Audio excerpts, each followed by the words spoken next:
시편 31편 9절로 14절에 있는 말씀입니다.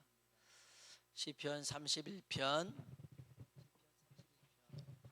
9절로 14절에 있는 말씀인데요, 같이 한번 9절로 14절 말씀 읽어보겠습니다. 여호와여, 내가 고통 중에 있사오니 내게 은혜를 베푸소서. 내가 근심 때문에 눈과 영혼과 몸이 쇠하였나이다. 내 일생을 슬픔으로 보내며 나의 연수를 탄식으로 보내며 내 기력이 나의 죄악 때문에 약하여지며 나의 뼈가 쇠하도소이다. 내가 모든 대적들 때문에 욕을 당하고 내 이웃에게서는 심히 당하니 내 친구가 놀라고 길에서 보는 자가 나를 피하였나이다. 내가 잊어버린 바 됨이 죽은 자를 마음에 두지 암 같고 깨진 그릇과 같으니이다. 내가 무리의 비방을 들었으므로 사방이 두려움으로 감싸였나이다. 그들이 나를 치려고 함께 의논할 때에 내 생명을 빼앗기로 꾀하였나이다. 여호와여, 그러하여도 나는 주께 의지하고 말하기를 주는 내 하나님이시라 하였나이다. 아멘. 아멘. 오늘 이 말씀이 저와 여러분에게 주의 음성으로 들려주길 주님의 이름으로 축복합니다.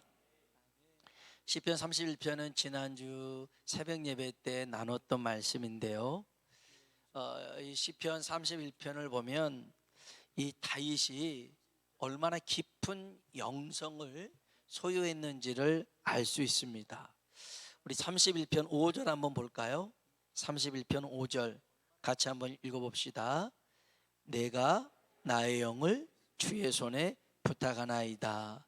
진리 하나님 여호와여, 나를 속량하셨나이다. 아멘. 내가 나의 영을 주의 손에 부탁합니다. 이렇게 고백합니다. 어서 많이 들어보지 않으셨어요? 내 영혼을 아버지 손에 부탁합니다. 누가 그랬죠?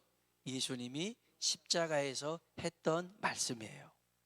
내 영혼을 아버지 손에 부탁합니다. 다윗이 이 고백을 하고 있는 거죠. 22편 한번 볼까요? 시편 22편 1절입니다. 시편 22편 1절, 22편도 다윗이 쓴 시거든요. 22편 1절입니다. 같이 한번 읽어봅시다. 내 하나님이여, 내 하나님이여, 어찌 나를 버리셨나이까? 어찌 나를 멀리하여 돕지 아니하시오며 내 신음소리를 듣지 아니하시나이까? 아멘. 나의 하나님, 나의 하나님, 어찌하여 나를 버리시나이까? 이 고백도 예수님이 십자가에서 하셨던 고백이죠. 이거를 다윗이 먼저 기록해 놓고 있습니다. 그뿐 아닙니다. 18절 한번 볼까요? 22편 18절, 22편 18절 같이 한번 읽어봅시다. 내 겉옷을 나누며 속옷을 제비 뽑나이다. 아멘. 겉옷을 나누며 속옷을 제비 뽑는 것, 예수님의 그 옷을 로마 군인들이 그렇게 나눴거든요. 그리고 한 번 더 봅시다. 22편 6절로 8절입니다. 6절로 8절. 여기 이 말씀은 십자가에 매달려 있는 예수님을 보고 지나가는 사람이 조롱한 것과 똑같아요. 6절로 8절 읽어봅시다. 나는 벌레요 사람이 아니라 사람의 비방거리요 백성의 조롱거리니이다. 나를 보는 자는 다 나를 비웃으며 입술을 삐죽거리고 머리를 흔들며 말하되 그가 여호와께 의탁하니 구원하실 걸, 그를 기뻐하시니 건지실 걸 하나이다. 아멘. 네가 만약 하나님의 아들이면 내려와 봐라, 이런 거죠. 이처럼 다윗은 정말 예수님께서 그 십자가에 고난 당하실 것들을 이렇게 먼저 예언해 놓은 겁니다. 그래서 사도행전 2장에 보면 베드로는 다윗을 선지자라고 얘기를 합니다. 하나님의 말씀을 먼저 예언해 놨더라는 거죠. 예언하려고 예언한 건 아니었습니다. 다윗이 이처럼 깊은 영성, 은혜를 소유할 수 있었던 것은 뭐냐? 인생의 수많은 시련, 고난이라는 시간 속에서 만들어진 거라는 거죠. 그 고통 속에서 하나님을 찾고 구했더니 하나님의 깊은 은혜를 누릴 수 있는 줄로 믿습니다. 여러분, 그래서 고난의 시간은 우리 영혼의 뿌리를 하나님께로 뻗어내리는 시간인 줄로 믿습니다. 여러분, 우리 고난이 있을 때에 여러분 하나님 앞에 더 우리 영혼을 더 가까이 나아갈 수 있어야 됩니다. 오늘 시편 31편은 우리 인생이 고통스러울 때를 이 구절로 13절에 다 이렇게 추각시켜 놔서 세 가지로 추각시켜 놨는데 그 답은 세 가지의 모든 답이 31편 14절에 나와 있어요. 먼저 답부터 봅시다. 시편 31편 14절. 인생이 고통스러울 때 헤쳐나갈 방법, 길이 뭐냐? 31편 14절입니다. 같이 한번 읽어볼까요? 여호와여, 그러하여도 나는 주께 의지하고 말하기를 주는 내 하나님이시라 하였나이다. 아멘, 아멘. 그러해도 주는 내 하나님입니다. 나는 주님만 의지합니다. 이것이 우리 인생의 해답인 줄로 믿습니다. 자, 그러면 우리 인생에 찾아오는 대표적인 세 가지 고통이 있는데 9절 한번 볼까요? 9절 읽어봅시다. 여호와여, 내가 고통 중에 있사오니 내게 은혜를 베푸소서. 내가 근심 때문에 눈과 영혼과 몸이 쇠하였나이다. 아멘. 첫 번째 우리 인생의 고통은 뭐냐면 근심입니다. 이 근심 때문에 눈과 영혼과 몸도 쇠해지더라는 것입니다. 근심이 찾아오잖아요. 앞이 캄캄합니다. 그래서요, 그냥 쓰러지고 말 때가 있어요. 예수님의 12제자 중에 따로 데리고 다녔던 3명의 제자가 있습니다. 베드로, 야고보, 요한. 이 3명의 제자를 이제 해당장 야이로의 딸이 죽었을 때나 변화산에 올라갔을 때나 겟세마네 동산에서나 이 3명을 따로 데리고 다니셨습니다. 더 깊은 믿음과 영성을 갖길 원하셨죠. 그 기대대로 베드로는 최초의 교회 감독이 됐죠. 그래서 천주교에서는 교황, 일대 교황을 베드로라고 얘기합니다. 아무튼 베드로는 유대인이나 이방인에게 복음의 물꼬를 텄던 사람입니다. 야고보요, 제자들 중에서 최초로 순교했던 사람입니다. 요한요, 그는 최후까지 제자들 중에 남아서 계시록을 썼던 그런 사람입니다. 훌륭하게 성장했습니다. 그런데 그 중간에 보면 이런 경우가 있었어요. 예수님께서 겟세마네 동산에서 너무너무 힘들었을 때 속마음을 이 베드로, 야고보, 요한에게 털어놓습니다. 그래서 내가 지금 죽게 생겼으니 나를 위해서 기도해 주라는 거였습니다. 사실 저도 문제가 있을 때 인간적으로 가깝고 도와줄 수 있는 사람, 그 사람에게 속마음을 털어놓을 수도 있지만 사실 제 속마음을 털어놓는 사람들은 늘 기도하는 사람입니다. 기도하는 사람, 기도의 자리에 있는 사람에게 제가 부탁을 해요. 예수님도 이 3명의 제자들에게 부탁했던 것은 그나마 더 주의 마음을 알고 있기 때문에 기도 부탁을 한 거였죠. 우리 교회 그 새벽에 기도 3인방 권사님들이 계십니다. 우리 박복수 권사님, 유혜자 권사님, 또 심정희 권사님. 이분들은 정말 빠지지 않고 나와서 기도하시고, 이제 좀 불편하실 때는 그렇지만 우리 한 번도 안 빠지고 나오신 권사님도 있고 그럽니다. 죄송하게도 제가 어느 때는 소리를 못 들고 잠을 자버릴 때가 있습니다. 그래도 혼자 나와서 계속 기도하시고 그 기도의 자리를 놓지 않으신 분들이에요. 얼마나 귀한지 몰라요. 정말 귀해요. 그래서 또 기도 뭐 제목 있으면 우리 권사님들한테 부탁하기도 해요. 여러분, 예수님도요 기도하는 사람에게 예수님의 그 속마음을 털어놨습니다. 그러면 이 제자들이 예수님이 죽게 생겼다는 걸 알고 깜짝 놀라서 기도할 텐데, 이 복음서에 보면 제자들이 잠을 잡니다. 피곤해서 잠을 잤다고 그랬습니다. 심히 피곤해서 잠을 잤다고 그랬습니다. 근데 누가복음 22장 45절에 보면 슬픔으로 인하여 잠들었다고 그랬습니다. 제자들이 슬픔에 잠들었대요. 왜 슬픔에 잠듭니까? 예수님이 죽는다는 말씀을 하셨고, 그로 인해서 괴로워하는 모습을 보고 자신들도 근심하며 슬퍼했죠. 그래서 그들은 잠들었어요. 근데 잠들어서는 기적이 일어나지 않아요. 기도할 때 기적이 일어난 줄로 믿습니다. 그래서 예수님은 그런 제자들을 놓고 또다시 하나님 앞에 나아가서 할 수만 있거든 이 잔이 내게서 옮겨지기를 원합니다. 그러나 내 뜻대로 마시고 아버지 뜻대로 이루어 주옵소서. 3번 기도하고 났더니 하나님이 은혜를 주셔요. 그래서 잠자는 제자들께서 일어나라, 자 가자. 꾸짖지도 않아요. 가자, 우리 원수들이 왔다 하고선 십자가를 덤덤하게 질 수가 있었더라는 것입니다. 여러분, 근심이 내 눈앞을 가릴 때, 염려가 내 영혼을 짓누를 때 답이 14절에 있어요. 14절 다시 읽어봐요. 이럴 때, 자 14절 읽습니다. 여호와여, 그러하여도 나는 주께 의지하고 말하기를 주는 내 하나님이시라 하였나이다. 아멘. 근심이 많고 내 근심이 내 눈을 가리고 영혼을 짓눌러도 나는 주님 의지합니다. 주는 내 하나님이십니다. 여러분, 근심과 염려보다 하나님을 더 의지하시길 주의 이름으로 축복합니다. 두 번째는요 10절입니다. 인생의 고통이 찾아오는 두 번째 이유가 10절에 나와요. 읽어봅시다.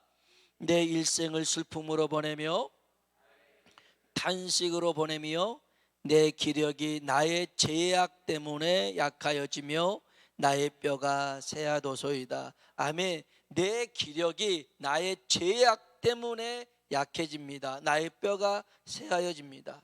여러분, 범죄하잖아요. 그러면 몸도 영혼도 타격을 받습니다. 사람이 어떤 이런 물건이나 어떤 사람하고 부딪히잖아요. 부딪히면 나도 모르게 멍이 들어요. 타격을 입은 거죠. 타격을 입습니다. 우리가 죄를 지면 그 죄의 타격을 몸으로 받고 영혼으로 받습니다. 그러면 점점 쇠해질 수밖에 없어요. 이것을 잘 알았던 다윗이 32편 한번 볼까요? 32편 3절로 4절입니다. 3절로 4절 읽어봅시다. 내가 입을 열지 아니할 때에 종일 신음함으로 내 뼈가 쇠하였도다. 주의 손이 주야로 나를 누르시오니 내 진액이 빠져서 여름 가뭄에 마름같이 되었나이다. 아멘. 내가 입을 열지 아니할 때에 죄를 품고 숨기며 살아갈 때에 그가 느꼈던 그 고통을 너무 처절하게 여기 설명하고 있는 거죠. 그래서 다윗이 이런 고백을 합니다. 1절에 보면 허물의 사함을 받고 자신의 죄가 가려진 자는 복이 있도다. 아멘. 여러분, 죄 사함을 받은 사람이 가장 복된 사람인 줄로 믿습니다. 여러분, 죄를요 우리 심상이 가볍게 여겨서는 안 됩니다. 요한복음 5장에 보면 38년 된 병자가 나옵니다. 이 병의 원인이 뭐냐면 죄였습니다. 죄. 어떤 죄인지는 몰라요. 근데 38년 전에 저질렀던 그 죄로 인하여 38년이라는 긴 세월 동안을 고통받았어요.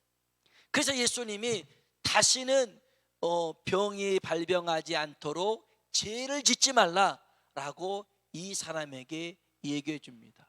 여러분 생각해 보세요. 죄 때문에 이 긴 세월을 고통받는다면 이 얼마나 어리석은 사람입니까? 제가 시골에 있을 때 장로님 한 분이 계셨어요. 근데 이분은 6, 7살 때 밤나무에 올라갔다 떨어진 거죠. 팔이 이렇게 조금 부러졌어요.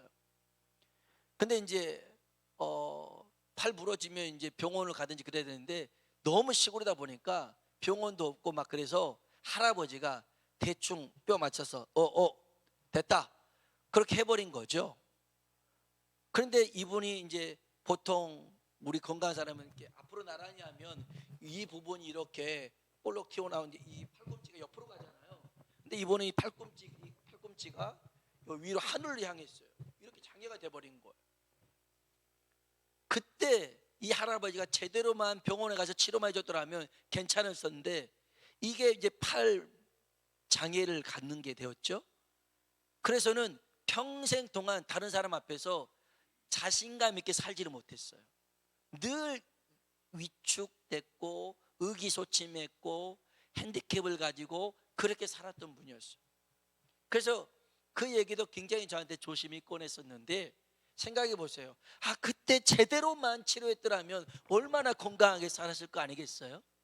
그러면 이 38년 된 병자도 그 죄 때문에 38년이라는 시간 동안 제 고통을 당했더라면 여러분 우리는 쉽게 죄를 생각해서는 안 되더라는 거예요. 안 됩니다. 혹여 하나님이 우리에게 죄를 꾸짖고 지적하실 때가 있다면 여러분 핑계대지 마세요. 변명하지 마세요. 사울왕처럼 근데 저는 아닌데 백성들이 이렇게 그러지 마세요. 그냥 쿨하게 다윗처럼 제가 범죄하였습니다. 인정하면 되는 거예요. 내가 죄악으로 인하여 고통을 당할 때에도 답은 몇 절이라고요? 14절이에요. 답은 14절. 같이 한번 다시 14절 읽어봐요. 여호와여 그러하여도 나는 주께 의지하고 말하기를 주는 내 하나님이시라 하였나이다. 아멘. 내가 범죄하였을지라도 하나님은 나를 내치시고 버리시는 하나님이 아니라 내가 자백하고 회개하면 내가 주를 의지하면 하나님은 나를 붙드시는 내 하나님이십니다. 여러분 우리가 죄를 안 지어야겠지만 연약해서 죄를 범할지라도 만일 우리가 우리 죄를 자백하면 저는 미쁘시고 의로우사 우리를 모든 죄에서 깨끗게 하실 줄로 믿습니다. 그 하나님 앞에 나아가면 되는 거예요. 세 번째는요 11절로 보세요. 저는 이게 참 힘든 것 같아요. 우리가 근심도 있고 그 다음에 죄악 때문에 고통이 있지만 11절 한번 읽어볼까요? 내가 모든 대적들 때문에 욕을 당하고 내 이웃에게서는 심히 당하니 내 친구가 놀라고 길에서 보는 자가 나를 피하였나이다. 아멘. 정말 인생이 고통스러운 경우 중에 하나는 사람입니다. 사람. 우리를 힘들게 만드는 사람이 있습니다. 힘들게 만드는 관계가 있어요. 그닥 잘못하지 않은 것 같은데 글쎄 거짓말로 모함을 해가면서 나를 힘들게 하는데 보통 사람들보다 나를 더 업무를 많이 주기도 하고 다른 사람 끝났으면 가라고 그러는데 자기는 남아있으라고 그러고 이게 정말 힘든 겁니다. 엄청난 스트레스를 받습니다. 일 속에서 우울증을 앓습니다. 근데 자기가 이렇게 힘들어하는 모습, 그 사람과의 관계에서 힘들어하는 모습에 다윗도요 여기 11절을 보니까 내 친구들이 놀라고 길에서 보는 자가 나를 피하였나이다. 사람들도 다 피해 다닙니다. 문제는 뭐냐면 여기 한번 12절 볼까요? 12절 읽어봅시다. 내가 잊어버린 바 됨이 죽은 자를 마음에 두지 암 같고 깨진 그릇과 같으니이다. 사람들에게 잊혀져 버리는 존재가 되어버린 겁니다. 죽은 자 같은 존재가 되어버립니다. 참 사람이 그래요. 이렇게 이제 살아있을 때는 같이 이렇게 잠도 자고 같이 먹기도 하는데 사람이 죽잖아요. 그러면 아무리 사랑했던 사람도 죽으면 같은 방에 있으면 뭐 어제까지 얘기했는데 죽은 사람 있으면 막 그러기도 하고요. 그 다음에 또 신기하게 장례식 3일 치르고 산에 묻고 화장하고 오면 너 언제 그랬느냐 싶어서 또 일상 속에 그냥 살아가요. 사람만큼 금방 잊어버리고 살아가는 그런, 물론 개인적인 건 있지만 그냥 객관적으로 보면 아, 그 사람이 죽었구나 하고선 또 나는 또 내 일생을 살아가는, 그렇게 되어져요. 다윗이 사람들과의 관계 속에서 전에는 와 골리앗을 무너뜨렸어 이랬던 사람들이 사울에 의해서 점점 잊혀져 버립니다. 다윗이라는 존재는 잊혀져 버립니다. 도망쳐서 망명하고, 그러니까 사람들이 다윗을 기억하지 않습니다. 여기 보면 깨진 그릇이란 표현이 나옵니다. 깨진 그릇, 여러분 집에 깨진 그릇 있으면 어떻게 합니까? 버리잖아요. 길가에 버립니다. 그러면 요즘은 깨진 그릇 쳐다보지도 않습니다. 무시합니다. 업신여깁니다. 그렇게 사람들에게 업신여김을 당하고 무시를 당하고 어느 누구도 나를 따뜻하게 위로해 줄 그런 사람이 없다 할지라도, 그런 인생의 고통이 찾아온다 할지라도 답은 몇 절이라고요? 14절입니다. 자, 14절 마지막으로 읽고 말씀 마치겠습니다. 여호와여, 그러하여도 나는 주께 의지하고 말하기를 내 하나님이시라 하였나이다. 아멘. 사람들이 다 나를 인정하지 않고 업신여기고 무시해도 나는 주님 의지합니다. 하나님은 내 하나님입니다. 이러면 인생의 고통을 벗어날 수가 있습니다. 근심 속에, 죄악 속에, 사람과의 뒤틀린 관계 속에 있다 할지라도 거기에 매이지 말고 우리 하나님을 의지하고 주는 내 하나님이라 고백할 수 있길 주의 이름으로 축원합니다. 우리 같이 한번 찬양을 부릅시다. 우리 괴로울 때 주님의 얼굴 보라라는 찬양이 있어요. 우리 한번 이 찬양 한번 부르고요, 같이 한번 기도하도록 하겠습니다. 괴로울 때 주님의 얼굴 보라.